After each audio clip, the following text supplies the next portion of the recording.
Hey everybody, this is Kara Crossway Brindle. Did you know that it is required to have a disclosure statement if you practice mental health in Colorado? Hopefully this isn't a newsflash, but if it is, learn more in this video. I have a special guest with me today, which is Ashley. Hi, Ashley. Hi. We're going to talk all things disclosure statement because there's a lot of things to think about. And so first I want Ashley to introduce herself, but we're going to take a deep dive into what a disclosure statement is and its purpose. Ashley, what do you want people to know about yourself before we jump in? I'm Ashley. I'm a licensed clinical social worker and licensed addiction counselor in Colorado. I'm currently in private practice, and the disclosure statement is something I use with all my clients to start off the therapeutic relationship and jump right in to get to know the client. Mhm. Yeah, and because it's required, which sounds like very like serious, talk to me about why it's required. Like, why is it important for us to have this in our clinical documentation? So, the purpose here is to inform clients about our background, our practice, as well as their rights as a client. And so, we should be thinking about who am I as a mental health professional? What do I do? How do I do it? A disclosure statement provides facts to our clients so they can make an informed choice. We want our clients to be able to make that informed choice voluntary and choose to work with us. Yeah, So, absolutely. So there's probably some structured things that need to be in here, right? exactly. So therapists are should be registered with the Department of Regulatory Agencies or DORA. And as therapists, we must provide the following information or disclose the following information to clients. So we provide our name, the business we work for, and our contact information. So usually address and phone number. We must state how mental health professionals are licensed in Colorado. So social workers, addiction counselors, marriage and family therapists, professional counselors, and what training requirements each of these have. So along with that, we must tell our clients what license we have, what education we have, what experience we have, and what training we have. And again, right, our clients should know who they're working with and what we have done to be able to do this work with them. So it really speaks to like transparency of like it's all out on the table, it's in writing in this Exactly. document, it's verbally shared and disclosed. Makes sense Exactly. to me so far. So the next piece of the disclosure statement talks about our techniques used, the duration of therapy, and our fee structure. So we all have our preferred therapeutic modalities, whether it's cognitive behavioral therapy, DBT, motivational interviewing, EMDR, IFS, etc. So our clients should know, how are we going to help them? And along with that, are we prepared to answer questions about our practices? If our client asks us, wait, what is that? What's that modality? What does that acronym stand for? We should answer those questions for them. And we should be able to explain to them why we are using a particular modality and what it actually looks like in practice. Mhm. Yeah, so like break it down. A lot of acronyms. As soon as you said that, I was thinking so many acronyms in our field. Clients are like, I've never heard that before. What Yeah. does that mean? So very important. Absolutely. Yeah. And with regard to duration, sometimes we don't know how long therapy is going to take. And I'd argue, like, rarely we know how long therapy is going to take, especially when we're first meeting a client. That's Mhm. okay. But are we able to have an open, honest conversation with our clients about that? Should we check in a month, in 6 months, in a year? And are you prepared to give an idea of what progress could or should look like? I like to tell my clients I do prefer to check in, at the end of every session to just get feedback on what they think was helpful, but also at these bigger milestones, 1 month, 6 months, and ask them what they think about their progress. So I'm not solely relying on my clinical judgment, and the client has a say in their treatment. Right. And I feel like this ties in nicely to treatment plans for those of us that take Yeah. insurance or Medicaid.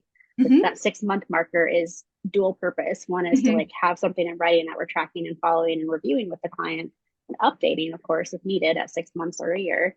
But it gives us a chance to have that conversation with the client about what progress has been made. Because here's Hmm. something that we've drafted together or reviewed together 6 months ago. How's it Right. going? What's happening now? So actually, I Hmm. love reframing that for people from, oh my gosh, it's a lot of admin to just write a bunch of treatment plans to there's actually a lot of purpose and helpfulness to them. if we can frame it as this is a check-in, this is an opportunity to see the change with a client on paper, I should say. And it can, and I argue, should be a very collaborative process. Mm-hmm. Let's talk about what treatment could look like for a couple weeks, a couple months, and then let's set the expectation that we will check in at that 6-month mark and talk about, okay, what were the expectations? What were your goals? And have we met them? And if not, what do we need to talk about? And if so, what do we need to talk about? Yeah, absolutely. And so what else is in the disclosure statement? Because when I think of a disclosure statement, I think of like it's quite a few pages when you actually think about all these Yeah. things that are included. Mhm. So what haven't we named yet that needs to be named? Of this is part of those 6+610 pages Yep. that come up. A big piece is our fee structure. So your fee structure should be clearly outlined. What is your hourly rate? When do you collect fees? And what is your clinical hour? Some of us do 45 minutes, some do 50 minutes, some do 55 minutes or longer. And is that a flat rate, or do you increase rates for an increase in time? And then do you provide other services than individual therapy? And what do those cost? Groups, Exactly. couples, families, evaluations, any sort of testing. And of course, Intensives, yeah, all the yeah, things. Yeah, exactly. I agree. And I mean, the financial therapist in me is very happy with that transparency yes. of like, tell me what you charge for all the things. Like clients need to know that to make an informed choice. Mm-hmm. And along with that, right, do you charge for no shows? Do you charge for late cancellations? If so, is it your full rate? Is it a different flat rate? Is it a percentage of your full rate? And do you charge for legal services incurred on your client's behalf? If so, what is that rate? And along with the fee structure, consider, do you take insurance, like you said? And are you a Medicaid provider? And this is a great opportunity to have a conversation about the Medicaid piece, because we cannot collect fees from clients who have Medicaid for services that are covered by Medicaid, including late cancellations or no-shows. And so in general, something to think about here is, are you comfortable talking about money with clients? Like you said, that transparency, but we also need to know what we're comfortable with and how to have these conversations ongoing with clients potentially. Right. So I'm hearing from you, and what you've said just there is it's a document that they're able to read, but it's also very encouraged that you actually go through it section by section verbally with them as part of an intake. Is that what you're recommending? Yes, absolutely. Some other pieces of the disclosure statement are the dynamic of the professional relationship. So we are not friends with our clients, and sexual intimacy is never appropriate. This is clearly outlined in our disclosure statement. And we should be prepared to talk about it. Sometimes clients ask me, wait, why is this in here?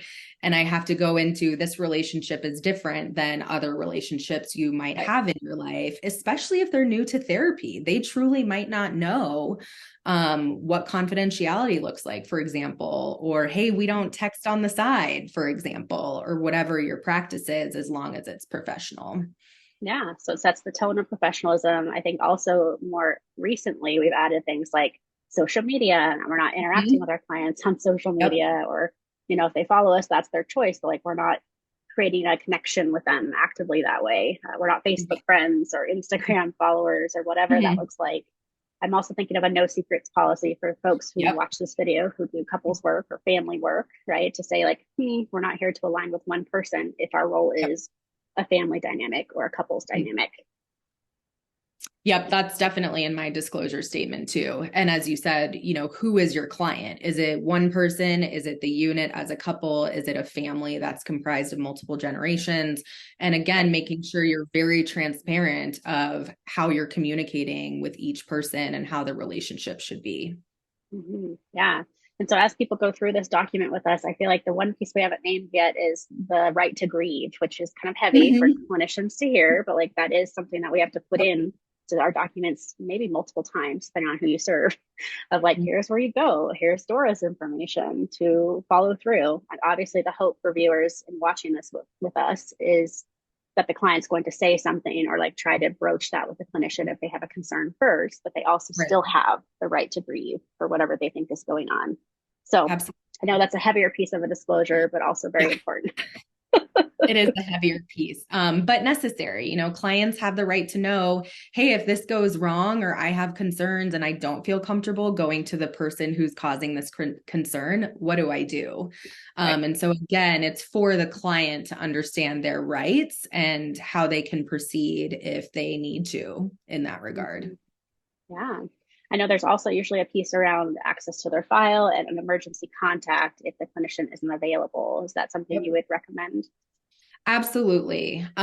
We keep our records for 7 years in Colorado at least. And so that's something that needs to go in your disclosure statement, as well as how do you keep records? Do you keep paper files? Do you have an electronic health record system? And how can the client request records if they want access to their file? Absolutely. Mm-hmm. Yeah, all that goes in there. So, in addition to talking about the clinician and what they need in their disclosure, you and I are both approved clinical supervisors, so we wear the hat of supervision. So, let's talk for a moment about what it looks like to have a supervisor in a disclosure statement for someone who's a candidate, pre-licensed, intern. What would you have to say about that? So for our pre-licensed clinicians as well as our interns, they still do need a disclosure statement. They still need to list their name, information, education, experience, and training. And then they should also have listed, typically right underneath that, their supervisor's information. And there should be a clause about confidentiality in all of our disclosure statements. I won't share any of your information without your consent unless you are a risk to yourself or others, you disclose child abuse, grave disability, and threat to schools. But with supervision or even consultation among licensed colleagues, there should be a clause in your disclosure statement about consulting, or I'm going to bring your case to supervision.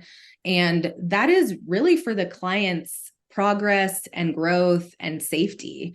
That's so we have the ability to go ask for help, to go through case consultation, to have some review our treatment plans, and just to have more casual check-ins of, hey, I'm doing this with this client. This is the client's response. Am I on the right track? Or do I need to adjust my practices? Mm-hmm. Yeah. And so it makes me think of when I'm talking to my students about the disclosure and the intake session, because we're just about to start this as we go Mm-hmm. into a new quarter. And I talk to them about like language matters. So as they're verbally sharing this, they might say, I am a student in training. I have a clinical supervisor. This is their name. This is their contact info. I will be staffing your case with them closely to make sure I'm doing right by you, that I'm doing a good job. I'm giving you my best. And that language feels more positive than saying, so to make sure that I don't hurt you or harm you or mess up Right. in some way, right? Like Right. power of words. And so I do kind of coach my students to like start to figure out what is that sentence that evokes confidence in the fact that yes, they're a therapist or a social worker in training, but they still are trying to do their best for the person they're working with. And so it's not just, I'm just a intern or I'm just a candidate. I hate that language. Different soapbox viewers, but that they're still evoking confidence when I deliver this information, which is I do have a clinical supervisor and here's the purpose. What are your Right. thoughts on that, Ashley? I think that's a great idea. We want to raise this next generation of therapists to be competent and confident. And that starts with, hey, what do you do when you get a new client on your caseload? How do we help you feel excited about this client, able to work with this client? How do we empower you to learn new skills and practice the skills you're learning in class and apply that to a real life scenario with your clients? So I think that's a great idea. I think it's always something to be talked about in supervision. How are you talking to your clients? How are you creating a safe space? How are you creating choice for your clients? But also, how do you feel? Are you feeling like this experience is giving you the confidence to continue doing this? And as supervisors, we have a responsibility to make sure that our supervisees are making progress in their career and in their jobs with us as well. Mm-hmm. Right. Absolutely. So for folks who are watching this going, great, I know all the things that I should be considering, but I need a template or I need something. Where would you tell them to go to get an example of a disclosure statement? Is this through CCA, ACA, a supervisor, a colleague? What are your thoughts? I know that Dora's website has a model mandatory disclosure statement. That is a great place to start. I think another place to start is in supervision and ask those questions of, hey, how did you develop your disclosure statement? Did you have an attorney prepare it, for example? Have you revised revised it over time? Why is it this format? Why is it in this order? And so again, encouraging our viewers to ask those questions about, why does this disclosure statement look like this? Can I pull up the Mental Health Practice Act and make sure it's hitting all the requirements? And can I have someone else review it, whether it's a trusted colleague or someone from the legal side of the field? Mm-hmm. Yeah, yeah. And so like letting people know that's an option of colleague versus lawyer. Obviously, both have their pros and Mm-hmm. needs. If there was kind of a final thought of, okay, I think we're talking to clinicians, social work, and therapists, and then we're also talking to supervisors, I feel like they each have kind of a thing that we want them to consider from this video. So what would be the thing for the clinicians first that we want them to think about? The clinicians, make sure you have a disclosure statement, make sure you know what's in it, and know it'll change over time. As you get more experience and you grow in your practice, things will change. And so your disclosure to clients will also change. Absolutely. So have one, review it is what I'm hearing for them. Yes. Like if you have one, review it. If you don't have one, get one. What would you say to the supervisors watching? Make sure that your supervisee has a disclosure statement and that you're listed on it, and that you are having an open conversation with your supervisees to make sure they know what it is. And they have the ability to talk with clients about what this document is and why clients need to sign it. Mm-hmm. Right, exactly. So I agree. I think supervisors need to make sure they're listed, like they're laying eyes on it, or show me your disclosure statement, especially for those that are seeking licensure. I feel like this is an obligation of supervision, Mm-hmm. make sure they have all their ducks in a row. In my mind, I sort of conceptualize a disclosure similar to a CV. So like thinking about like a really fancy resume, like here's my training, here's my experience, here's all the things I do. So for anyone who maybe that lands better, to be like the purpose of a disclosure is to highlight all the things that you've done, also being transparent with your clients, of course. Maybe that feels a little less painful than going, oh my gosh, I have 6 to 10 pages of content to write up. So Yep. however that lands, viewers, just know that we wanted to create a video on this because this is important, and not everyone has a disclosure statement. And we're not here to shame or blame. We just want you to know it is required if you're practicing mental health in Colorado. So here are some of the things that you need to make sure are in it. There are templates out there for you to use, or you can talk to a colleague or a legal professional to have this happen. Any final thoughts, Ashley, for the viewers on this topic? I think you hit everything. Thank you so much.